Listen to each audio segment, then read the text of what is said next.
Hello viewers, welcome to filmi craft. நான் உங்கள் அருண். இந்த எபிசோட நம்ம பார்க்க போகிறது த ரன்னிங் மேன். இந்த படமே ஃப்யூச்சரில் நடக்கிறதாகத்தான் இந்த கதைக்கிழமை செட் அவுட் பண்ணப்பட்டிருக்கு. படத்தில் நம்ம கதாநாயகனுடைய பேர் பென் ரிச்சர்ட்ஸ். இவரை ஆல்ரெடி எங்கேயும் வேலையே கிடைக்காத அளவுக்கு பிளாக் லிஸ்ட் பண்ணி வச்சுட்டாங்க. இவருக்கு மனைவி 2 வயசில் ஒரு பொன் குழந்தை அப்படின்னு சொல்லி ஒரு அழகான குடும்பம் இருக்குது. ஆனால் இவருடைய அந்த 2 வயசு குழந்தை இருக்குது இல்லையா, அந்த பிள்ளைக்கு உடம்பு ரொம்ப சரியில்லாமல் இருக்குது. அதுக்கு மாத்திரை மருந்து வாங்குறது கூட நம்ம ஆளுக்கு இப்போ கையில் காசும் இல்லை, அதை எங்கேயாவது சம்பாதிக்கலான்னு பார்த்தா அதுக்கு வேலையும் இல்லை. இப்படி இருக்கக்கூடிய தருணத்தில் இவங்க காமிக்கப்படுற அந்த காலகட்டம் இருக்கு இல்லையா, அந்த காலகட்டத்திலேயே நெட்வொர்க் அப்படிங்கிற ஒரு நெட்வொர்க்குடைய கையில் தான் உலகமே இயங்கிக்கிட்டு இருக்கு. அவங்க மீடியாவிலேருந்து எல்லாத்தையும் அவங்களுடைய வசம்தான் வச்சுருக்காங்க. அவங்க ஒரு ரியாலிட்டி ஷோ ஒன்று ரன் பண்ணுறாங்க, த ரன்னிங் மேன் அப்படின்னு. இந்த ரன்னிங் மேனில் பார்ட்டிசிபேட் பண்ணீங்க அப்படின்னா அதனுடைய ரூல்ஸ் என்ன அப்படின்னா, நீங்கள் 30 நாட்கள் உயிரோட முதல்ல இருக்கணும். நீங்கள் கேமில் பார்ட்டிசிபேட் பண்ணுறேன் அப்படின்னு சொல்லி உள்ளே வந்துட்டு இந்த உலகத்தில் எங்கே வேணாலும் ஓடி ஒளியலாம். ஆனால் 30 நாட்கள் நீங்கள் உயிரோடு இருக்கணும். ஆனால் அப்படி 30 நாட்கள் உயிரோடு இருந்தவங்க யாருமே கிடையாது. அதிகபட்சமே 29 நாள் தான் இருந்திருக்காப்புல ஒருத்தர். ஏன் இருக்க முடியாது அப்படின்னு கேட்டிங்கன்னா, ஹண்டர்ஸ் அப்படின்னு 5 கதாபாத்திரங்களை நமக்கு அறிமுகப்படுத்துகிறாங்க. இந்த 5 பேரும் மொத்த டெக்னாலஜியுமே உலகத்தையுமே தங்களுடைய கைவசம் தான் வச்சுருக்காங்க. அதனால் அவங்களுடைய கண்ணில் மண்ணை தூவிட்டு நீங்கள் எங்கேயும் ஓடிடலாம் முடியாது. எங்கே பார்த்தாலும் உங்களை குருவி சுடுற மாதிரி சுட்டு அங்கேயே கொண்டுருவாங்க. இதுதான் இங்கே பிரச்சனையே. ஆனால் அவங்க கண்ணில் மண்ணை தூவிட்டு 30 நாட்கள் உங்களால் சர்வே ஆக முடிஞ்சது அப்படின்னா வெளியே வரும்போது $1 பில்லியன் பணத்தை கையில் நீங்கள் ஜெயிச்சு எடுத்துகிட்டு வந்துடலாம், அந்த ப்ரைஸ் மணியை. இப்படி ஒரு கேமு வேறு வழியே கிடையாது. இப்போ நம்ம குழந்தைய காப்பாற்றுறதுக்காவது தான் உள்ளே போய் தான் ஆகணும் அப்படிங்கிற இக்கட்டான சூழ்நிலை நம்ம படத்துடைய கதாநாயகனுக்கு. அவர் இந்த கேமில் பார்ட்டிசிபேட் பண்ணுறாப்புல. அவர் மட்டும் இல்லாமல் இன்னும் 2 பேர் சேர்ந்து 3 பேராக பார்ட்டிசிபேட் பண்ணுறாங்க.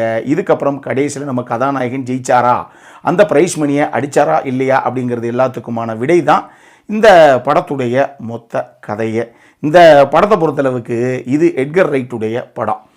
Shawn of the dead, baby driver, குறிப்பாக லாஸ்ட் நைட் இன் சோஹோ, இந்த மாதிரி அற்புதமான அட்டகாசமான படங்களை கொடுத்த ஒரு டைரக்டர் அவர். அதுலேயும் இந்த லாஸ்ட் நைட் இன் சோஹோ இருக்கே, அந்த விமர்சனத்தில் நம்ம சொல்லியிருப்போம், எப்படி இப்படி எழுதுனாங்க, முதல்ல இப்படி ஒரு ஸ்டேஜிங், இப்படி ஒரு மேக்கிங் அப்படின்னு இந்த படத்தை கொண்டு வந்தாங்க. வாய்ப்பே இல்லைங்க. நம்மெல்லாம் எப்படி உருண்டு பிறண்டாலும் வாய்ப்பு இல்லை இந்த மாதிரி ஸ்டேஜிங் அண்ட் மேக்கிங் அப்படின்னு நான் சொல்லியிருப்பேன். அந்த மாதிரி அசத்தி விட்ட ஒரு படம் இது. அதனாலேயே இந்த படம் ஓகே எப்படி இருக்கும் அப்படிங்கிற ஒரு ஆர்வம் நமக்கு. இந்த படத்தை ஆக்சுவலி 1982 ஸ்டீஃபன் கிங்கு இதே த ரன்னிங் மேன் அப்படின்னு சொல்லி ஒரு நாவல் ஒன்று எழுதினாப்புல. அந்த நாவலை தழுவி தான் இவங்க எடுத்திருக்காங்க. உண்மையை சொல்லணும்னா 82 ஸ்டீஃபன் கிங்கு ரிச்சர்ட் பேக்மேன் அப்படிங்கிற ஒரு புனை பெயரில் தான் பல நாவல்களை எழுதினார். அவர் எழுதின இன்னொரு நாவலிருந்து எடுக்கப்பட்ட இன்னொரு படம் தான், அதை தழுவி எடுக்கப்பட்ட படம் தான் த லாங் வாக்குன்னு சொல்லி இந்த வருஷத்துடைய இன்னொரு படமாக வெளிவந்துச்சு. அந்த படமும் அதே ஸ்டீஃபன் கிங்குடைய நாவலை தழுவி எடுக்கப்பட்ட ஒரு படம் தான். உண்மையை சொல்லணும்னா அந்த 82 நாவலை தழுவி இந்த ரன்னிங் மேன் அந்த ஒரிஜினல் நாவலை தழுவி ஏற்கனவே 1987 அர்னால்ட் ஷ்வார்ஸ்நெகர் நடித்த த ரன்னிங் மேன்னு சொல்லி ஒரு படம் ஒன்று வந்தது. அதுதான் முதல் அடாப்டேஷனு. இந்த படம் இப்போ 2வது அடாப்டேஷனாக வெளியாகிருக்கு எட்கர் ரைட்டுடைய டைரக்ஷனில். இதை எட்கர் ரைட்டும் சரி, ரிச்சர்ட் பக்கால் அப்படிங்கிற நபரும் சரி, 2 பேரும் சேர்ந்து தான் எழுதியிருக்காங்க. இதில் ஒரு சுவாரஸ்யமான மேட்ரு என்ன அப்படின்னா, அந்த 1982 எழுதின அந்த நாவலின் கதைப்படி, அந்த ரன்னிங் மேன் கதைப்படி, அந்த ஃபியூச்சர் அப்படின்னு அங்கே காமிக்கப்படுற அந்த பீரியட் 2025ங்கிற பீரியடாமா. ஆனால் ஃபார்ச்சுனேட்லி 2025 தான் இந்த படமே இப்போ வெளியாகிருக்கு. இந்த படத்துடைய கதைப்படி இன்னும் ஃபியூச்சராக ஒரு சில விஷயங்களை இவங்க சித்தரிச்சிருக்காங்க. இப்போ இந்த படத்தை பொறுத்தளவுக்கு எனக்கு ரொம்ப ரொம்ப பிடிச்ச விஷயம் என்ன அப்படின்னா, பரபரன்னு போகக்கூடிய ஒரு படம் தான் இது. அதுலேயும் இந்த படத்தில் ஒரு சில விஷயங்களை இவங்க அண்டர் கரண்ட்டில் பேசின மாதிரி பேசினா கூட அதை சவுண்டாகவே பேசியிருக்காங்க. உதாரணத்துக்கு முதல்ல எங்கள் ஒரு கவர்மெண்ட் ஆகட்டும், இல்லை பணம் பதவின்னு எல்லாத்தையும் கையில் வச்சுருக்க ஒரு பவர்ஃபுல்லான பர்சன் ஆகட்டும், இவங்க நினச்சா இவங்களுடைய பார்வையில் முதல்ல ஏழை எளிய மக்கள் எப்படித்தான் இவங்களுக்கு படுவாங்க, அந்த ஏழை எளிய மக்களை இவங்க எப்படித்தான் ஹேண்டில் பண்ணுவாங்க அப்படிங்கிற ஒரு விஷயம். 2வது, ஒரு நபரை இப்படி இந்த பவர்ஃபுல்லான பர்சனோ இல்லை ஒரு கவர்மெண்ட்டோ, அதுவும் மீடியாவை கையில் வச்சிருக்க ஒரு நபர் நினைச்சா யாரையுமே ஒரே செகண்டில் இவனை மாதிரி உத்தமை யாரு அப்படின்னு காட்ட முடியும். அடுத்த அரை மணி நேரத்துக்குள்ள இவனை மாதிரி கெட்டவன் இந்த உலகத்தில் யாரும் கிடையாதுங்க அப்படின்னு சொல்லியும் ஆடியன்ஸை ஈஸியாக மேனிப்புலேட் பண்ணிட முடியும்.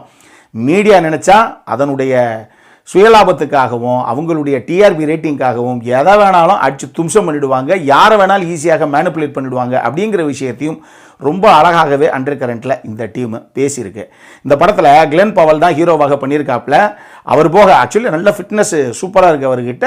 அந்த கதாபாத்திரத்துக்கு என்ன தேவையோ அதை கணக்கச்சிதமாக இன் டேர்ம்ஸ் ஆஃப் பர்ஃபார்மன்ஸு அவர் புல் ஆஃப் பண்ணியிருக்காரு. அவர் போக ஜாஷ் பிராலின் ஆகட்டும், கால்மன் டொமிங்கோ ஆகட்டும், லீ பேஸ் ஆகட்டும், எமிலியா ஜோன்ஸ் ஆகட்டும், கேத்தியோ பிரெயின் ஆகட்டும்னு சொல்லி எல்லா ஆர்டிஸ்ட்டும் அவங்கவுங்க கொடுக்கப்பட்ட கதாபாத்திரத்தை நேர்த்தியாக என்ன வேணுமோ அதை நீட்டாக ஸ்க்ரீனில் கொண்டு வந்திருக்காங்க அப்படின்னு தான் நான் சொல்லுவேன். டெக்னிக்கலி டெஃபினட்டாக ஹை ஸ்டாண்டர்ட்ஸில் ஒரு படம் தான், பெருசாக நம்ம குத்தங்குறை சொல்கிறதுக்கு இல்லை. ஆனால் கிட்டத்தட்ட ஒரு 70% படத்தை கம்ப்ளீட்டாக ஸ்டுடியோஸ்குள்ளேயே போட்டு முடிச்சிட்டாங்க போல தெரியுதுங்க. அப்படிங்கிற லெவலில் தான் இந்த படம் இருக்குது. பல இடங்களில் மேட்டு கட்டி விளையாண்டுருக்காங்க. ஆனால் அது அந்த அளவுக்கு பெருசாக எங்கேயுமே உங்களுக்கு கண்டுபிடிக்க முடியாத அளவுக்கு பிளெண்டாக இருக்குது. ஸோ டெக்னிக்கலி நல்ல ஒரு படம் தான் இது. ஸ்டீவன் பிரைஸ் அவர் தான் படத்துடைய மியூசிக் டைரக்டர். அவரும் நம்ம எட்கர் ரைட்டுமே கிட்டத்தட்ட 4வது தடவாக இணைகிறாங்க இந்த படத்துக்காக. எட்கர் ரைட் அவருடைய படங்களில் பல படங்களுக்கு நம்மளால தான் வாசித்து தள்ளியிருப்பாப்புல. லாஸ்ட் நைட் இன் சோஹோக்கும் இவர் தான் மியூசிக் டைரக்டர். அட்டகாசமான ஒரு கம்போசரு. இந்த படத்துக்கும் இந்த கதைக்கு என்ன தேவையோ அதை நேர்த்தியாக நீட்டாகவே கொண்டு வந்திருக்காரு அவர். ஆனால் இந்த படத்தை பொறுத்தளவுக்கு ஒரு சில விஷயங்கள் பர்சனலாக எனக்கு ஒர்க் அவுட் ஆகலை. ஆக்சுவலாக இந்த கதையே ஒரு கேட் அண்ட் மவுஸ் கேம் மாதிரி இருக்கக்கூடிய பரபரப்புடைய உச்சியில் இருக்கக்கூடிய ஒரு கதைக்களம் தான் அது. இருந்தாலும் இதை இன்னுமே கூட ரைட்டிங்கில் சுவாரஸ்யமாக எங்கேயாவது இவங்க பண்ணியிருக்கலாமோங்கிற மாதிரியே எனக்கு ஒரு ஃபீல். ஏன்னா ஒரு சில இடங்களில் அந்த பரபரப்பு இருக்கே தவிர ஒரு சில இடங்களில் அது மாட்டுக்கு கதை ஒரு பக்கம் ஓடுது. நமக்கு பெருசாக அதில் எந்த ஒரு கனெக்டும் இல்லை.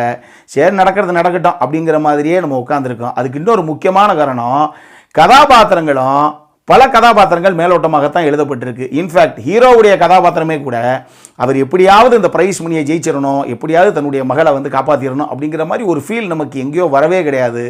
ஏதோ ஒரு விஷயம் கதாபாத்திரங்கள் எழுதப்பட்ட விதத்திலையோ இல்லை அது ஸ்க்ரீனில் கன்வெர்ட் ஆன விதத்திலையோ கொஞ்சம் கோட்டை விட்டுருச்சு அந்த டீமு அப்படிங்கிற மாதிரியே எனக்கு ஒரு ஃபீலு. அடல் கானடை பொறுத்தளவுக்கு இதில் நியூரிட்டியாகவும் ஒரு சில சம்பவங்கள் இருக்குது. ரத்தம் தெறிக்க ஒரு சில சம்பவங்கள் இருக்குது. ஃபேமிலிக்கு இந்த படத்துக்கும் சம்பந்தம் கிடையாது. இது ஏ சர்டிஃபைடு படம், மக்களே ஞாபகத்தில் வச்சுக்கோங்க. இந்த படம் பார்க்கலாமா வேணாமா அப்படின்னு கேட்டிங்கன்னா இந்த படம் கேமர்ஸுக்கெல்லாம் ரொம்ப பிடிக்குமோ அப்படிங்கிற மாதிரி எனக்கு ஒரு ஃபீல்.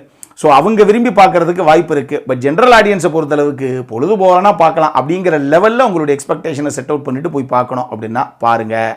அந்த அளவுக்கு தான் இந்த படம் பொறுத்து அப்படிங்கிறது என்னுடைய கருத்து. அப்புறம் என்ன, இதே மாதிரி இன்னொரு வீடியோவோட அடுத்த முறை உங்களை சந்திக்கிற வரைக்கும் இட்ஸ் அருண் சைனிங் ஆஃப்.